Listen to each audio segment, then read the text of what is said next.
questions, go ahead and drop those in the chat. We'll start with Chris Fastnet.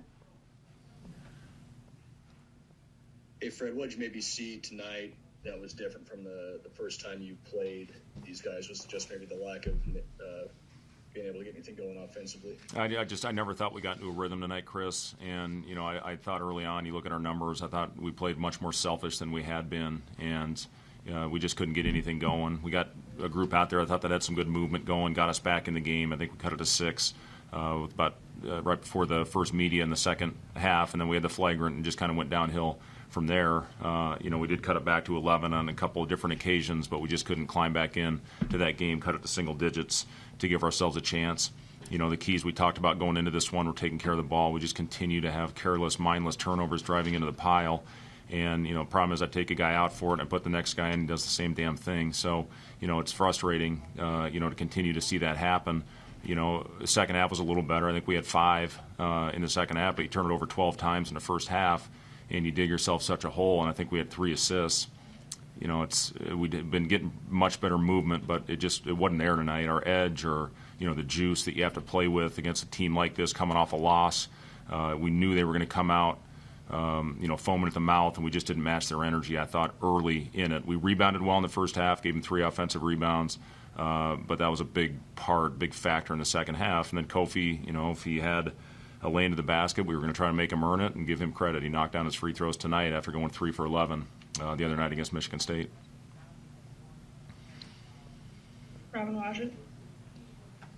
Hey, with Teddy after his stellar night 2 nights ago, 5 points on 6 shots, what did you see from him that maybe led to that drop-off in production?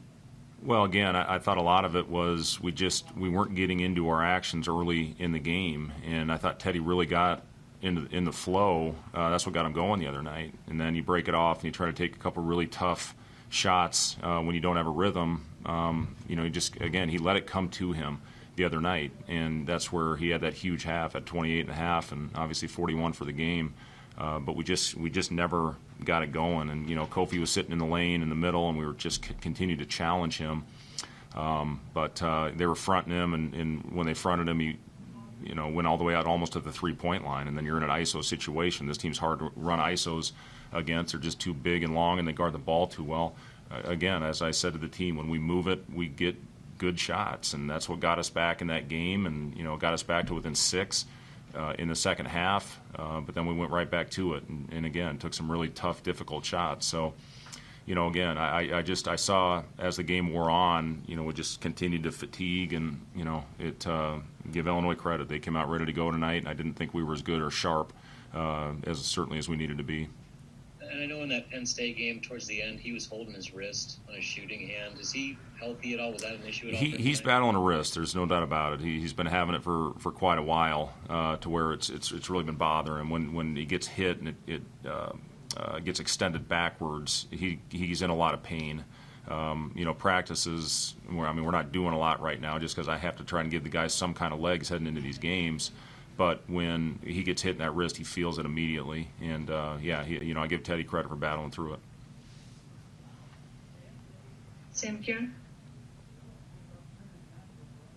Hey, when things get out of whack on offense, who do you lean on that team? Like, who are the guys that you immediately appeal to try to get people back on track, and why maybe didn't that happen tonight? Honestly, Thor's a guy that cuts so hard and makes things happen. He cut up high, threw right back to Teddy, little boomerang action. Teddy got a basket off of it, those types of plays. But, again, the trust level of that, things were going really well the other night, obviously, with Teddy having it going. We scored 70. I didn't think it was a great rhythm game for us. We gave up 86. That's what we need to talk about. I thought defensively, we were early on in that game, the transition, they beat us down the floor.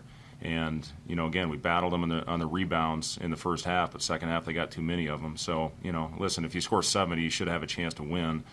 You just can't give up 86, especially on the road. That's just a good team. Illinois seemed to play pretty well tonight without their best player.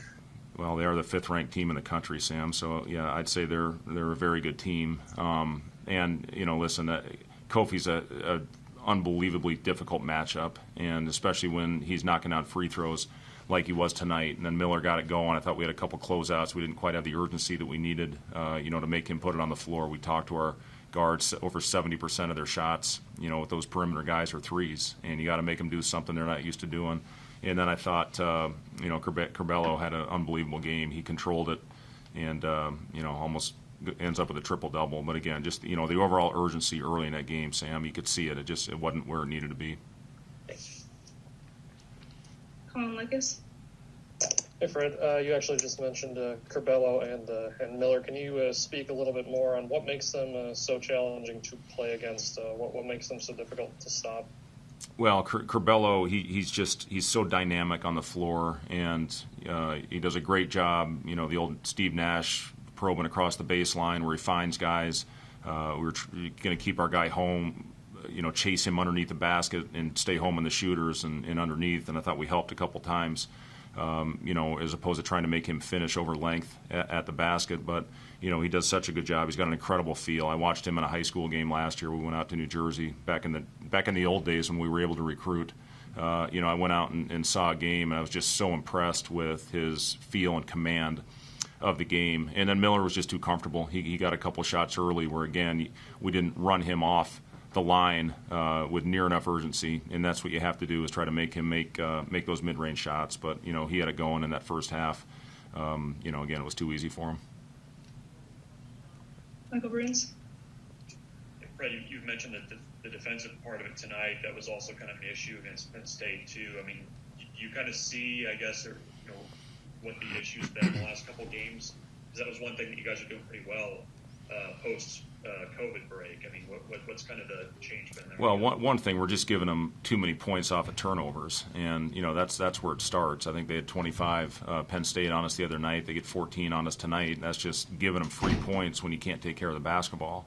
Offensive rebounds, we're getting hurt on second chance points. They outscore us 12-4 on second chance points. We're not getting many offensive rebounds right now, and we're getting exposed in transition. That can't happen.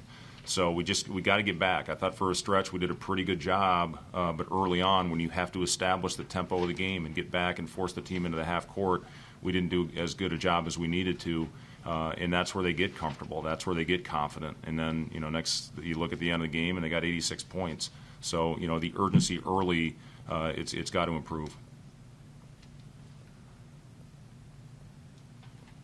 All right, any last questions? Thank you.